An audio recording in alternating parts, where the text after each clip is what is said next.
Welcome to a heartwarming story.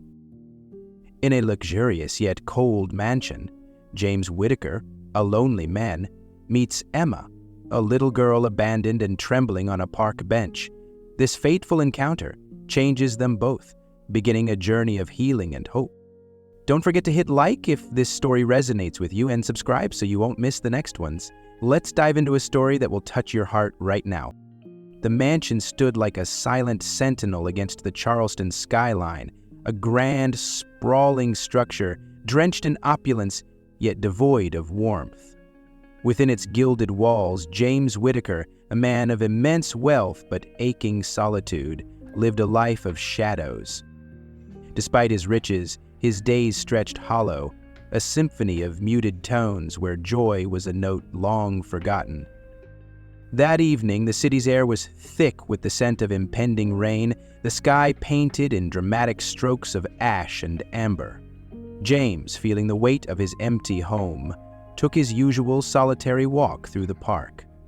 The wind whispered through the trees, their branches swaying as if sharing secrets of the night. As he strolled, his polished leather shoes crunching against the gravel, his eyes fell upon a sight that jarred the tranquility. There, under the faint glow of a flickering lamppost, sat a small figure, a child, huddled on a park bench. Her frail frame was wrapped in a tattered coat, far too thin for the chill that clung to the air. The shadows danced around her as if to shield her from the biting cold, but they could not mask the quiver in her shoulders or the tears tracing silent paths down her cheeks. James hesitated. His heart, a muscle he had long believed incapable of feeling, tightening in a way he hadn't experienced in years. There was something about her, something that mirrored the emptiness he carried within himself. Mustering his courage, he approached, his footsteps soft yet deliberate, as though not to startle a fragile bird. "Hello there," he said gently, his voice a deep yet tender baritone.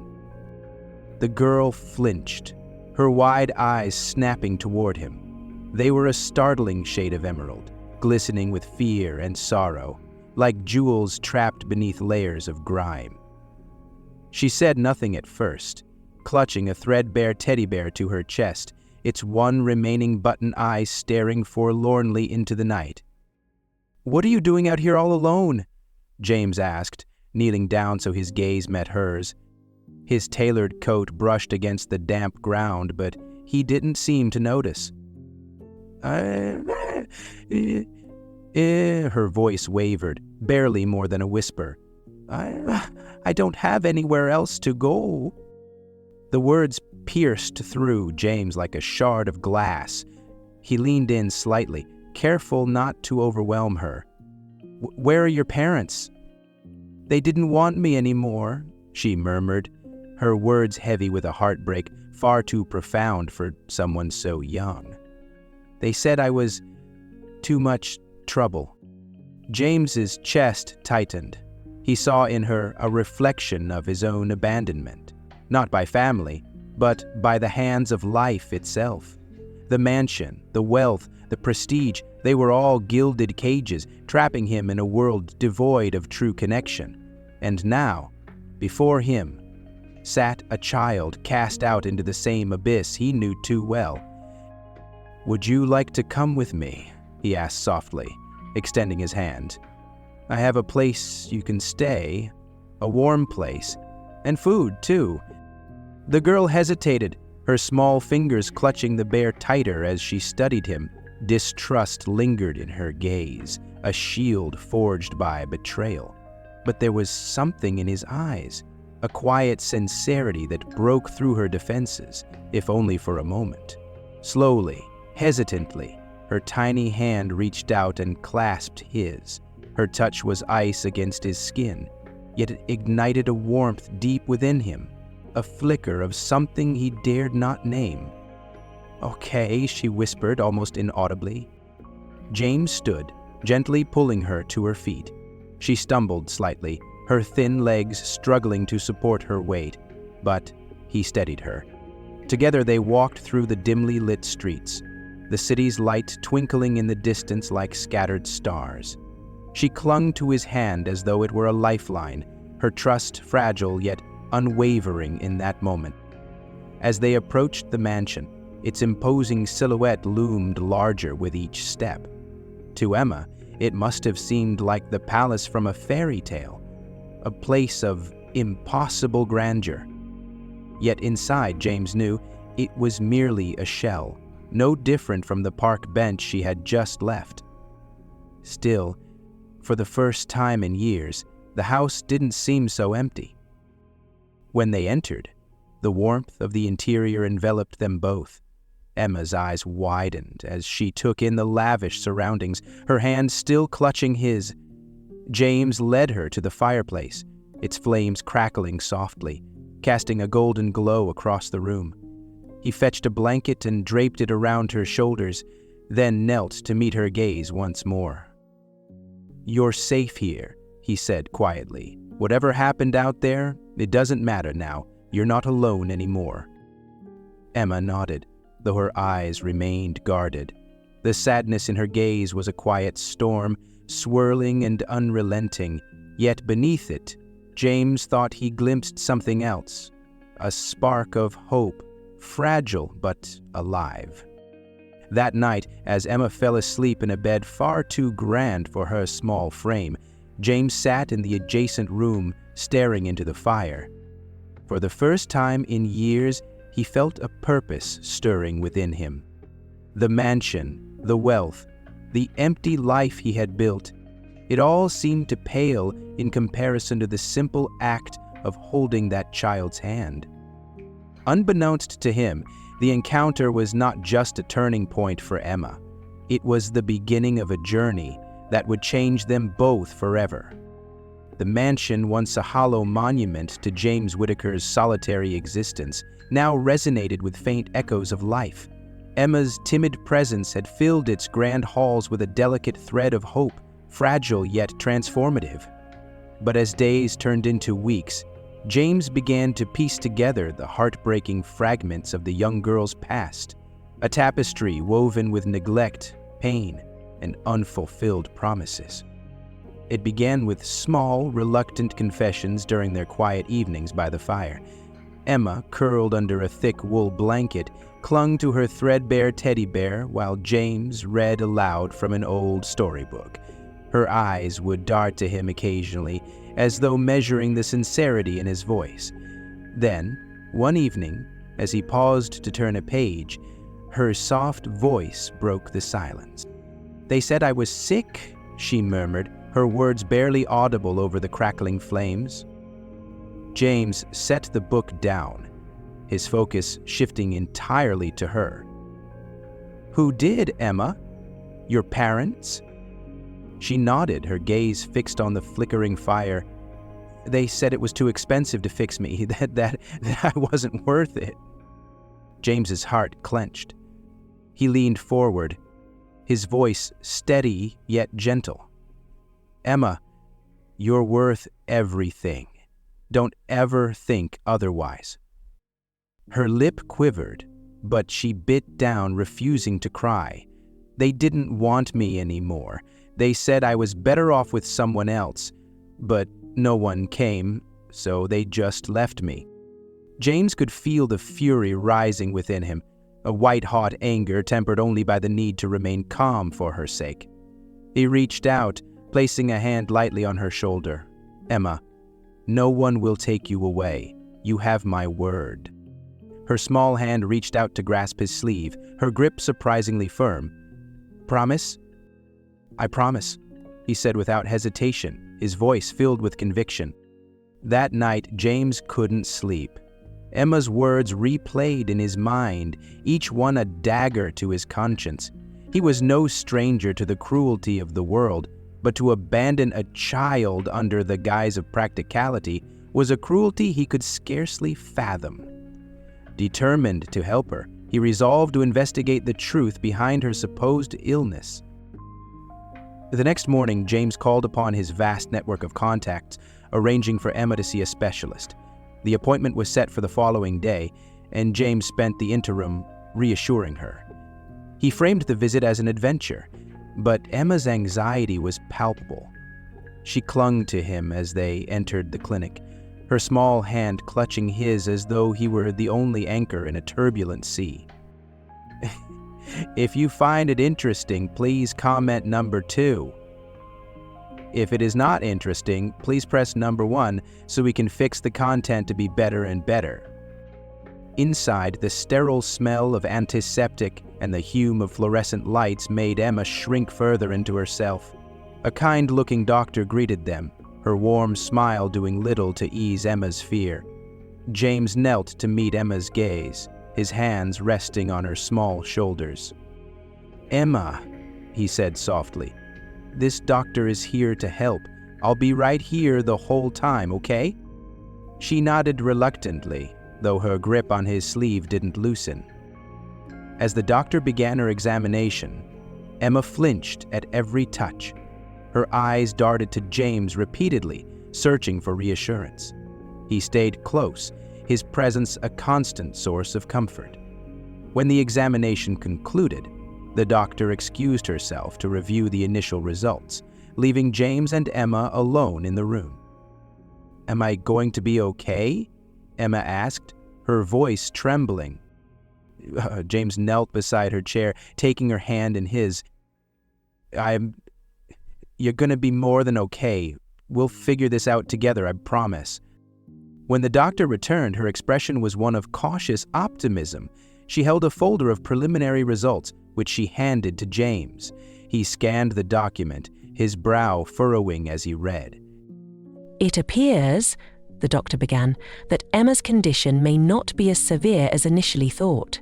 Some of the symptoms described in her history don't align with our findings. Further tests are needed, but there's reason to believe her illness is manageable, perhaps even treatable." James's hands tightened around the folder, a mixture of relief and resolve flooding through him. "You mean there's hope?" The doctor nodded. "More than hope, Mr. Whitaker. With the right care, Emma could live a perfectly healthy life."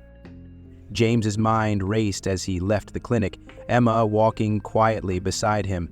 Her small fingers clung to his hand, and though she didn't understand the full implications of the doctor's words, she could sense the shift in his demeanor.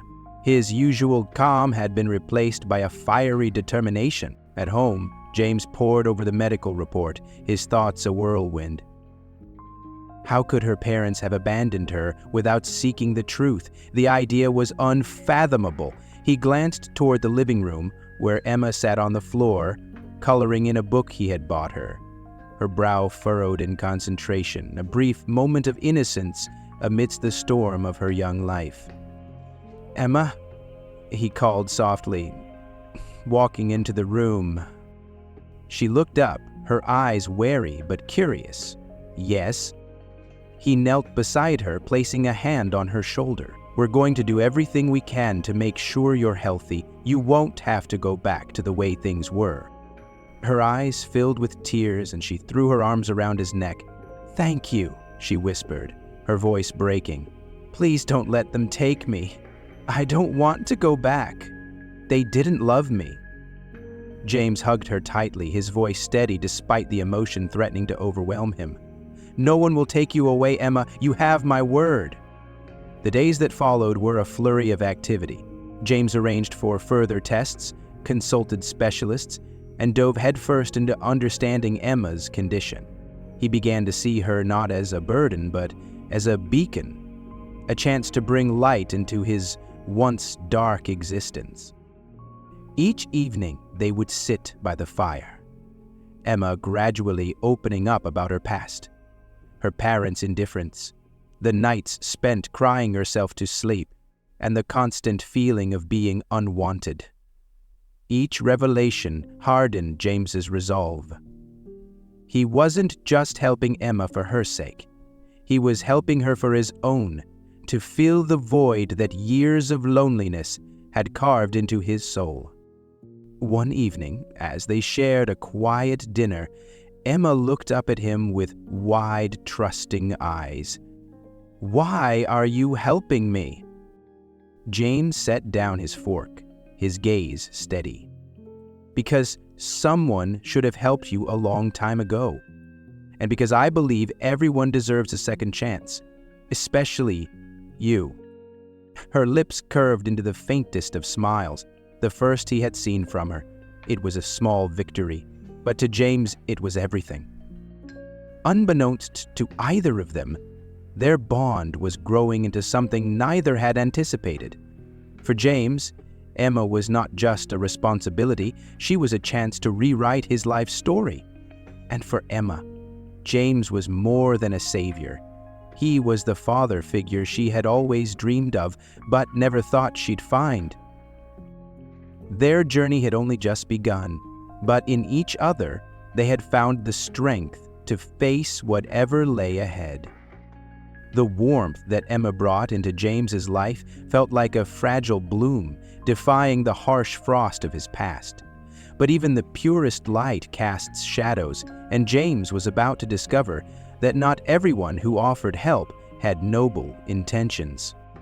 James had taken every precaution to ensure Emma's care. His research led him to Dr. Aaron Chambers, a specialist with an impeccable reputation. Chambers arrived at the mansion with a confident demeanor and a briefcase full of promises. Emma, timid at first, warmed to him over time. His gentle demeanor and playful tone eased her fears, and she began looking forward to his visits. For a time, James felt relieved.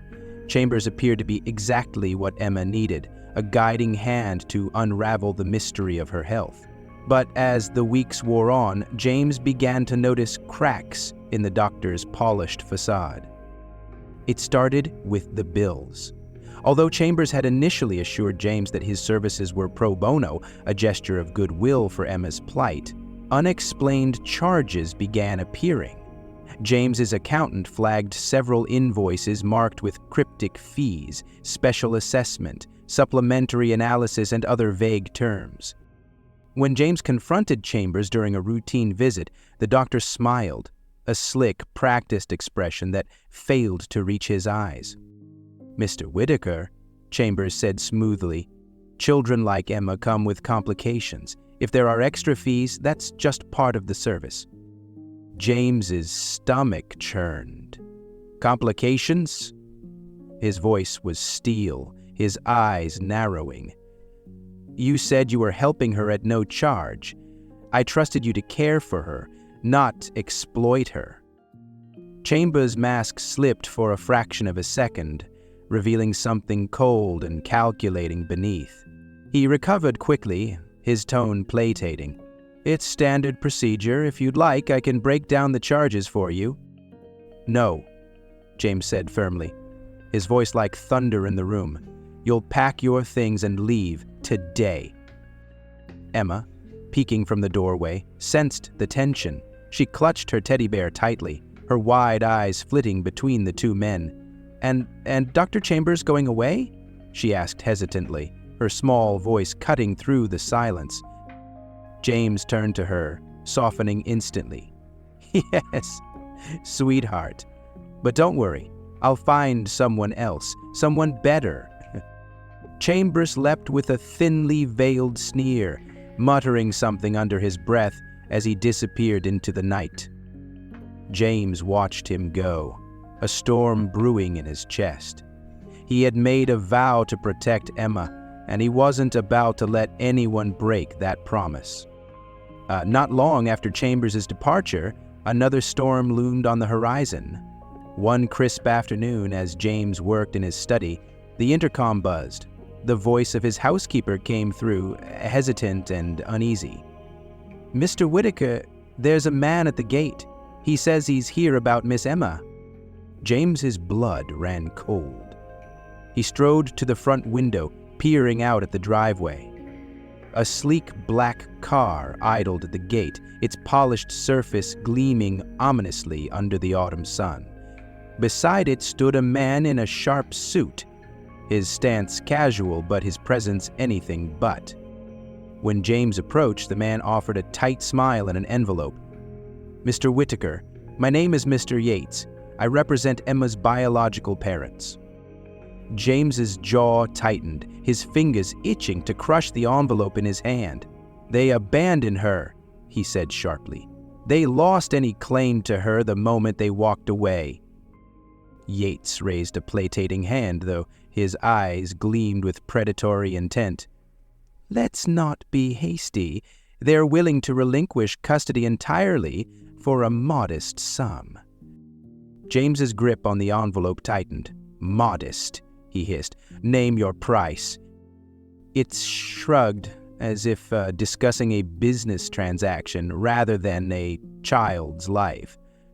$200,000. A small price for peace of mind, wouldn't you agree? The words hit James like a slap. Emma wasn't a burden, a complication, or a price tag. She was a child, a soul left to weather the world's cruelty alone. Fury ignited in him, burning away any trace of civility. You can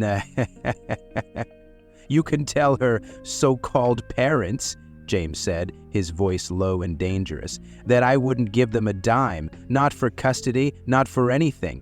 They lost the right to call her their daughter." Yates's expression darkened. "Reconsider," he said, his voice now laced with threat. "A legal battle would be unfortunate for you and for the girl." James stepped closer, his gaze unyielding. "I have resources you can't begin to imagine.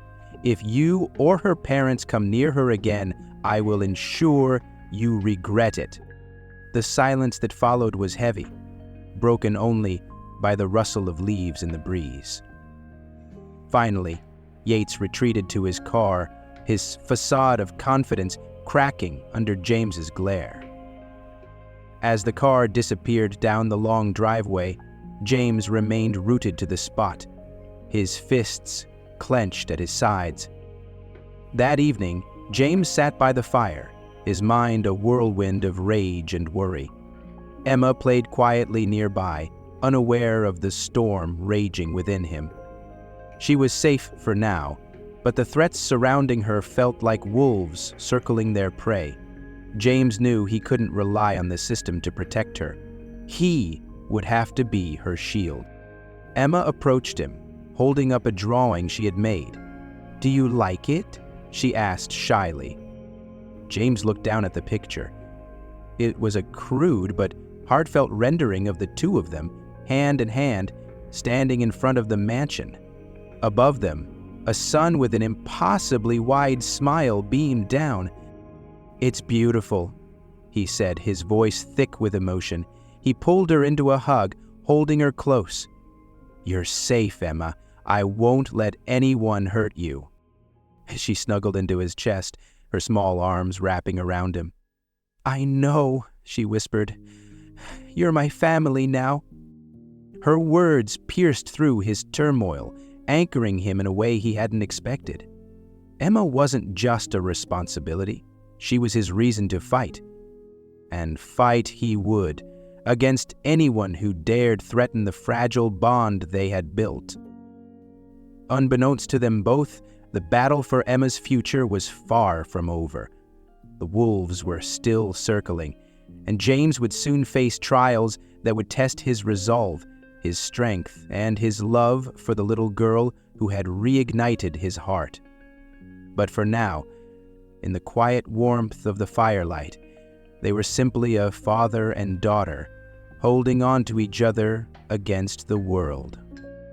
The courtroom buzzed with a hushed intensity, its oak-paneled walls and polished floors bearing witness to countless battles over the years. Yet none had felt as profoundly unjust to James Whitaker as the fight for Emma, the girl who had brought warmth and meaning into his life. James sat at the defendant's table, his suit impeccably tailored, but his eyes shadowed with exhaustion. Across the room sat Emma's biological parents, strangers cloaked in feigned righteousness. The air was thick with tension as the judge entered, her gavel striking like a death knell. The proceedings unfolded in a flurry of legal jargon, every word slicing through James like a blade. His attorney argued passionately, presenting evidence of Emma's abandonment and the emotional scars she bore as a result. But the opposing counsel countered with cold precision, painting a picture of repentant parents who had acted out of desperation, not malice. As the hours stretched on, James's gaze flickered to Emma. She sat quietly beside a court-appointed guardian, her small hands clutching her teddy bear, the one constant in her turbulent life. Her eyes, wide and fearful, sought his across the room, silently pleading for reassurance. He nodded to her, his expression softening despite the storm raging within him. When the judge finally spoke, her tone was devoid of emotion. While the court acknowledges Mr. Whitaker's care and affection for the child, custody must be awarded to her biological parents in the absence of conclusive evidence of neglect. The words landed like a hammer blow. For a moment, the room spun. The oxygen seemingly drained from the air. James's grip on the edge of the table tightened, his knuckles white. Across the aisle, Emma's parents exchanged a self-satisfied glance, their victory secured. "No!" Emma's cry shattered the silence. She leapt to her feet, clutching her teddy bear as tears streamed down her face. "No, James! Please don't let them take me!" James shot to his feet, his voice a mixture of desperation and defiance. "She doesn't belong with them. They abandoned her. Two court officers moved toward him, their expressions firm but apologetic. They gripped his arms, restraining him as he struggled.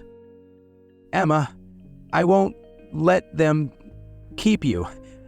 I'll bring you back, I promise," he shouted, his voice cracking. Emma tried to run to him, but a guard blocked her path. "James!" she sobbed, her cries echoing through the room. She dropped her teddy bear in the scuffle, its worn form hitting the floor with a soft thud. James fought against the officers, his eyes locked on hers. "You're safe with me, Emma. You'll always be safe with me." But his words were swallowed by the weight of the moment. The court officers led Emma toward her parents, her small figure trembling as she was engulfed in their embrace. They held her tightly, their grip more possessive than protective.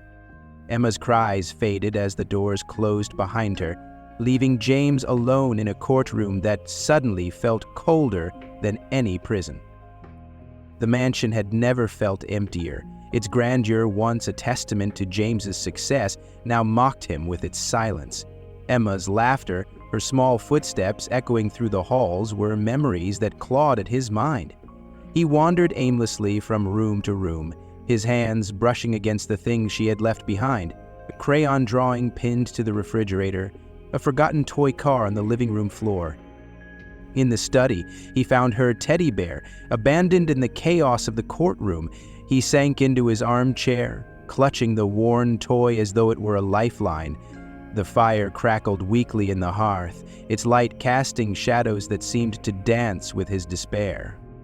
"She was my daughter," he whispered to the empty room, his voice breaking. "In every way that mattered, she was mine." The nights were the hardest. Sleep eluded him, his dreams haunted by Emma's cries. He would wake in a cold sweat, the echoes of her voice still ringing in his ears. "James, please, don't let them take me." The memory was a blade that cut deeper with every replay. Days turned into weeks, and James's grief hardened into resolve. He began poring over the court transcripts, searching for flaws in the judgment. He hired private investigators to delve into Emma's parents' history, determined to uncover the truth. The system had failed Emma, but James refused to let that be the end of her story. During one sleepless night, he reached out to a children's advocacy group. Their mission was clear: to fight for the rights of children who had been abandoned, neglected, or mistreated. James laid out Emma's case, his voice steady despite the weight of his emotions. "We'll do everything we can," the group's director assured him. "But cases like this are battles fought on many fronts. It will take time." "I don't care how long it takes," James replied, his voice like iron. "She deserves to be with someone who loves her." The conversation reignited a spark within him.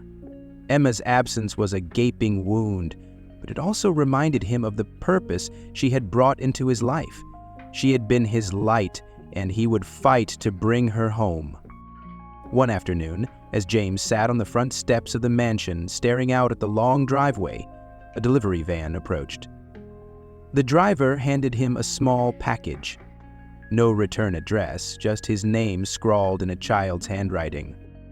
Inside, he found a drawing, a simple sketch of a man and a little girl standing hand in hand under a smiling sun.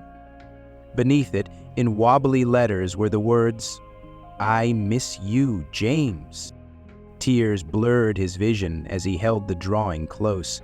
It was a sign, however small, that Emma hadn't forgotten him, that their bond, forged in love and resilience, was unbreakable.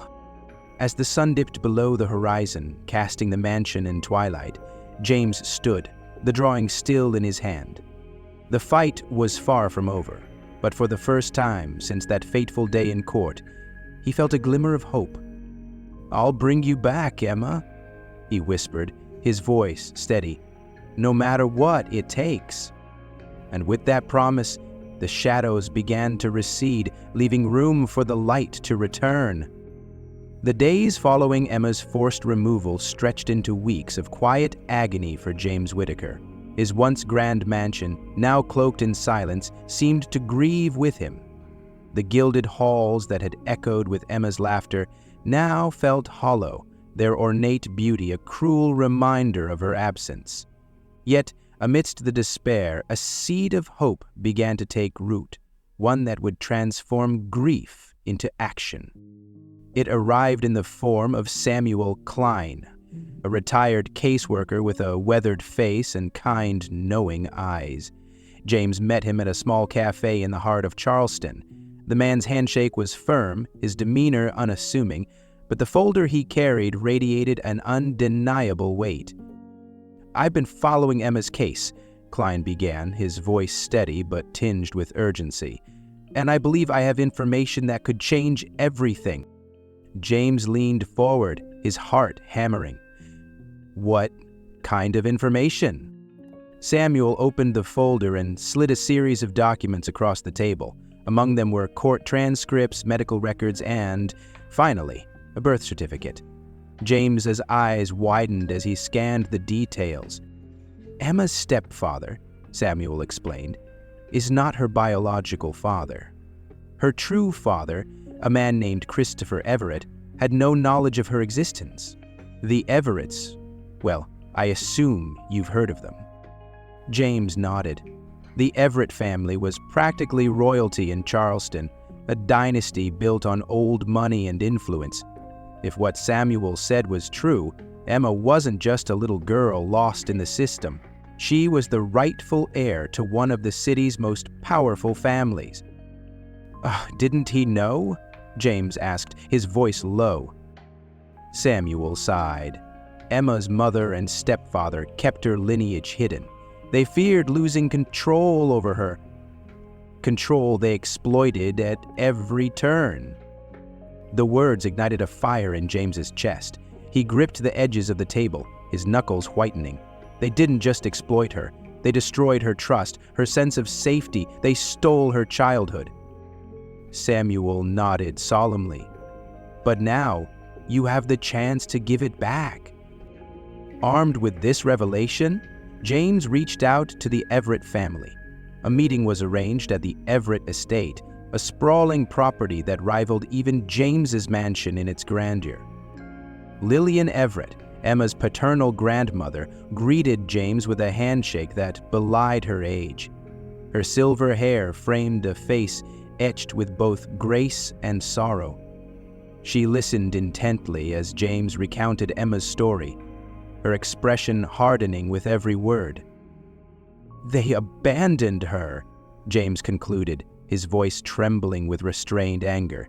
"They treated her as a burden, a tool for their own gain. She deserves better. She deserves family." Lillian's eyes glistened with unshed tears. "No one will keep us from bringing that child home," she said, her voice firm. She picked up Emma's birth certificate, examining it as though willing the truth to solidify under her gaze. "I failed to protect her once by not knowing she existed. I won't fail her again." The Everetts moved swiftly. With their resources and influence, they assembled a legal team that dwarfed the opposition. Evidence was meticulously gathered, from Emma's abandonment to the discrepancies in her medical records. James was by their side at every step, his presence a quiet but unyielding force. He had fought alone for so long. Now, he had an army. The courtroom was a theater of tension as the custody hearing began. Emma's biological parents sat rigidly at their table, their expressions a mix of defiance and unease. Across the room, James and the Everetts exuded quiet determination. The judge listened intently as Lillian Everett testified, her words filled with a blend of sorrow and resolve. "Emma is my granddaughter," she said, her voice steady. "She has been mistreated and abandoned by those who were supposed to care for her. It is our family's duty and my greatest wish to give her the love and stability she deserves." James followed, recounting his time with Emma. His words were raw, each one imbued with the weight of his love for her. "She isn't just a child I cared for," he said. "She became my family. And no child should ever feel the kind of fear and rejection that Emma has endured." The turning point came when Samuel Klein took the stand, presenting documents that laid bare the neglect and exploitation Emma had suffered. The courtroom was silent as he detailed the lengths to which her parents had gone to conceal her true lineage. When the opposing counsel tried to argue, their words rang hollow. The evidence was irrefutable, the truth undeniable. By the time the judge called for a recess, the room was heavy with the inevitability of the outcome. When the judge returned, her gavel struck with finality. "In light of the evidence presented, custody of the minor Emma Whitaker is hereby granted to her biological family, represented by the Everett estate." The words unleashed a tidal wave of relief and emotion. James exhaled sharply, his head bowing as tears filled his eyes. Across the room, Lillian Everett reached for his hand, her grip steady and reassuring. Emma's parents protested, their voices rising in indignation, but they were quickly silenced by the bailiff. Justice at last had been served. The reunion was bittersweet. When Emma was brought into the courtroom, her eyes searched the room until they landed on James. She broke free from the court officer holding her hand, running toward him with abandon. "James!" she cried, her voice filled with relief and joy. He knelt, catching her as she threw her arms around his neck. "I told you I'd bring you back," he whispered, his voice breaking. From the corner of his eye, he saw Lillian watching, her own tears falling freely. When Emma pulled back, James gently turned her toward her grandmother. "Emma," he said softly, "this is Lillian. She's your grandmother. She's here to take care of you too." Emma hesitated, her small hand clutching James's sleeve. But Lillian knelt, her eyes level with Emma's. "I've waited my whole life to meet you," she said, her voice trembling, "and I'll spend the rest of it making sure you're happy." Emma looked between them before stepping cautiously into Lillian's embrace.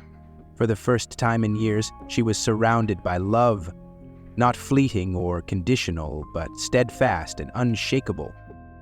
As they left the courthouse, the sun broke through the clouds, casting the world in golden light. It was a moment James would never forget, a promise of brighter days ahead.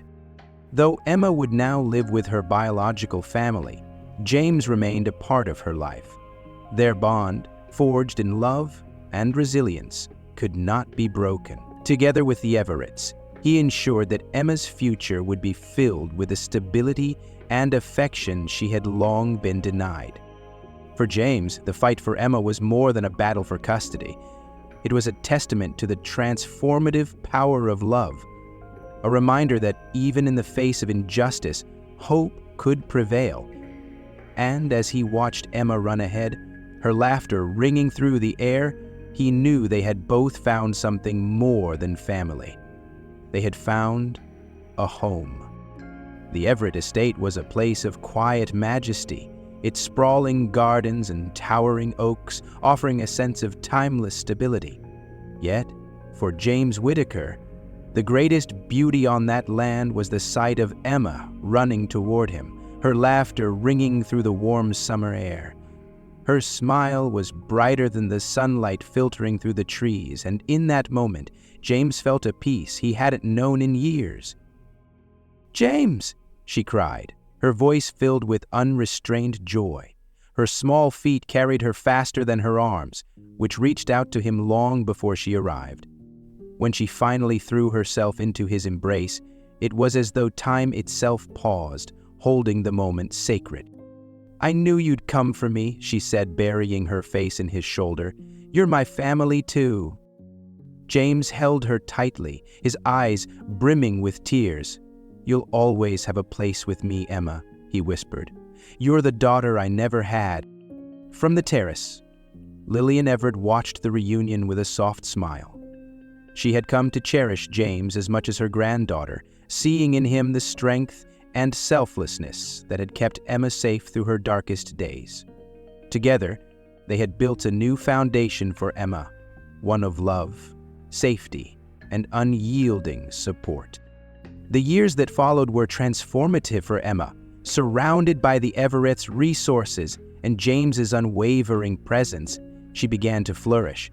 Gone was the frightened child who clung to her teddy bear for security. In her place stood a resilient young woman whose compassion and determination knew no bounds. Emma excelled in school, her natural intelligence and empathy setting her apart. When it came time to choose a career, she confided in James during one of their walks through the estate gardens. "I want to help children like me," she said, her voice steady with purpose. "The ones who feel lost, who don't have anyone to fight for them. You showed me what love and safety mean, James. I want to give that to others." His chest swelled with pride. "You'll be amazing, Emma," he said, his voice thick with emotion. "You have a heart that can change the world." And she did. Emma pursued a degree in social work, channeling her experiences into advocacy for children in need. Her graduation was a day of celebration, with the Everetts and James cheering her on as she walked across the stage.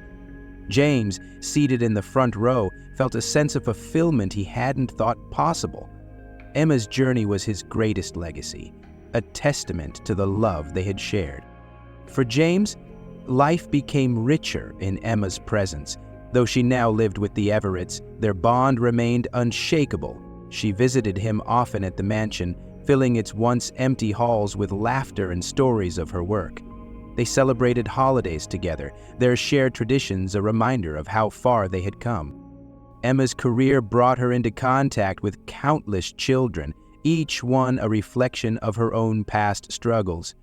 She fought tirelessly for them, her empathy and resilience touching lives in ways she couldn't have imagined.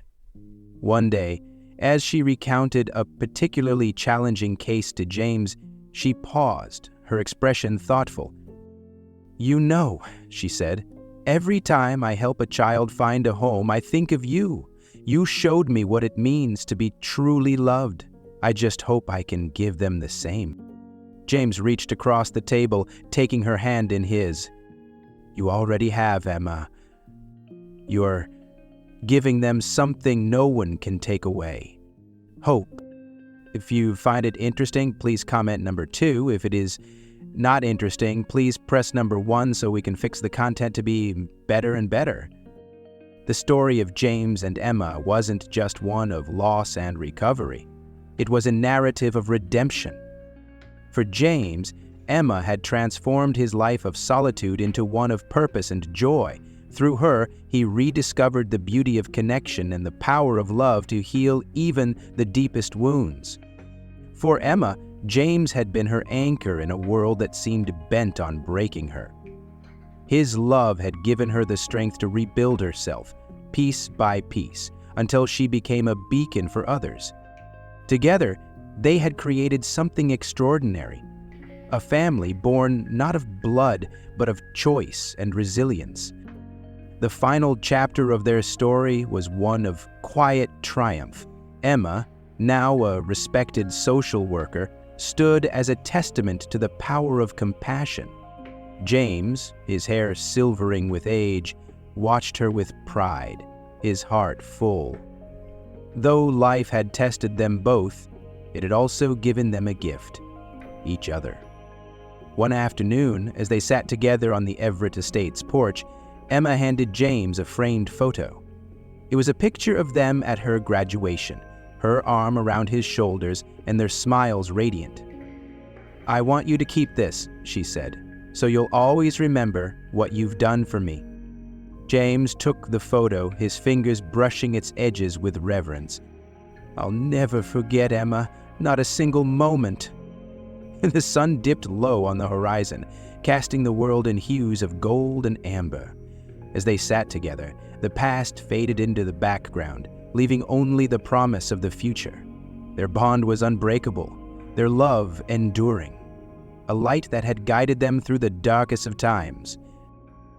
In Emma, James found the family he never thought he'd have. And in James, Emma found the father she had always dreamed of. Together, they had rewritten their stories, proving that even in life's hardest moments, love and perseverance could lead to something beautiful. And as the first stars blinked into the evening sky, their laughter echoed across the estate, a melody of hope, healing, and the enduring power of love. Thank you for being here, for supporting the channel, and for being a part of this journey. I'll see you in the next video. Stay strong, stay inspired, and always believe in the power of your story. See you next time.